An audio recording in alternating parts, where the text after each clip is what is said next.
হয় চাওক মোদী চৰকাৰৰ তৃতীয়টো কাৰ্যকালৰ প্ৰথমখন পূৰ্ণাংগ বাজেট আজি দাখিল কৰা হ'ব আৰু বিশেষকৈ মধ্যবিত্ত শ্ৰেণীৰ যিসকল লোক আছে বিশেষকৈ গৃহিণীসকলৰ প্ৰত্যেক ঘৰ মধ্যবিত্ত পৰিয়ালৰ গৃহিণীৰে হয়তো একেই আহ্বান হ'ব চৰকাৰলৈ আজিৰ দিনটোত বিশেষকৈ আজি যিহেতু দাখিল কৰা হ'ব বাজেট মই এগৰাকী গৃহিণীৰ কাষলৈ আহিবলৈ যত্ন কৰিম বহু কেনে ধৰণৰ আশা আপোনালোকৰ কাৰণ ৰাতিপুৱাৰ পৰা আপোনালোকে যেহেতু পাকঘৰতে ব্যস্ত থাকে বিভিন্ন সমস্যাৰ আপোনালোকে সন্মুখীন হয় আজি যেহেতু দাখিল কৰা হ'ব বাজেট কেনে আশা মানে মই এইখিনি ক'ব খোজো মানে নিত্য প্ৰয়োজনীয় বস্তুখিনিৰ ওপৰত মানে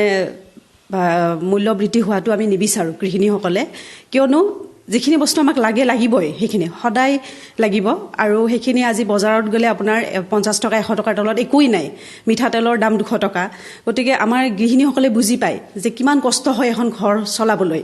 তো মানে তাৰ উপৰি মানে সন্তানৰ নিডছটো থাকে যে আজিকালি সন্তানবিলাকৰ কি এইটো খাম সেইটো খাম কৰি থাকে তো আমি বুজি পাওঁ কেনেকৈ মানে ঘৰখন চলাব লাগে তো সেইটোৱে কথা আৰু কথা হৈছে এজন মানুহৰ ইনকামেৰে এজন মানে মধ্যবিত্ত পৰিয়াল বা সাধাৰণ মানুহখিনিৰ কাৰণে বহুত কষ্ট হয় আচলতে গতিকে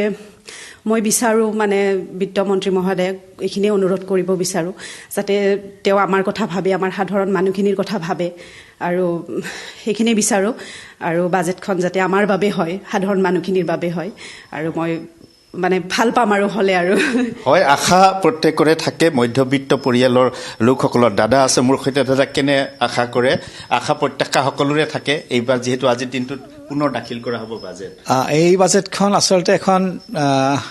আশা নিৰাশাৰ এখন মিশ্ৰিত বাজেট আমি যিখিনি আমি নিম্ন মধ্যবিত্ত আৰু আমি যিখিনি চেলাৰিড মানে পাৰ্চন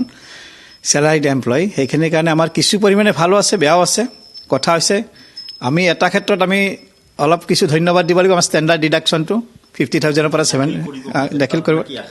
আৰু যিটো বাজেট দাখিল কৰে সেইটো আমি আশা কৰোঁ যে আমাৰ যিটো সামঞ্জস্য থাকিব লাগে আচলতে আমাৰ যিখিনি নিম্ন মধ্যবিত্তৰ আয় আৰু ব্যয়ৰ মাজত সামঞ্জস্য ৰক্ষা কৰিব পৰা এখন বাজেট এখন মাননীয় বিত্তমন্ত্ৰী মহোদয়ে দাখিল কৰিব বুলি আমি আশা ৰাখিছোঁ স্কুলৰে হওক বা যিকোনো ক্ষেত্ৰতে যথেষ্ট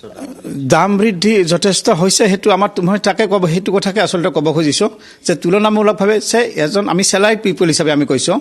যে আমাৰ ক্ষেত্ৰত সাধাৰণ মানুহৰ ক্ষেত্ৰতকৈ আমাৰ ডিএ বাঢ়িছে ধৰক 3% ডিএ বাঢ়াৰ লগে লগে আমাৰ কি হয় 2,000 বা 3,000 টকা আমাৰ বাঢ়ে কিন্তু সামগ্ৰিকভাৱে গোটেই বস্তুখিনি যদি কেলকুলেশ্যন কৰি চোৱা যায় আমাৰ তাতকৈ মাহটোত বহুত বেছি বাঢ়ি যায় গতিকে এই ক্ষেত্ৰত বিত্তমন্ত্ৰী মহোদয় অলপমান চিন্তা চৰ্চা কৰিব বুলি আমি আশা ৰাখিছোঁ হয় এয়া মধ্যবিত্ত পৰিয়ালৰ এনে মন্তব্য আৰু বঙাইগাঁৱে নহয় হয়তো ৰাজ্যৰ বিভিন্ন বঙাইগাঁৱৰ পৰা হিমন্ত প্ৰতিম চৌধুৰী তেওঁক এই মুহূৰ্তত আমি ধন্যবাদ জ্ঞাপন কৰিছোঁ বঙাইগাঁৱৰ বাসীৰ মন্তব্য আমাক শুনোৱাৰ বাবে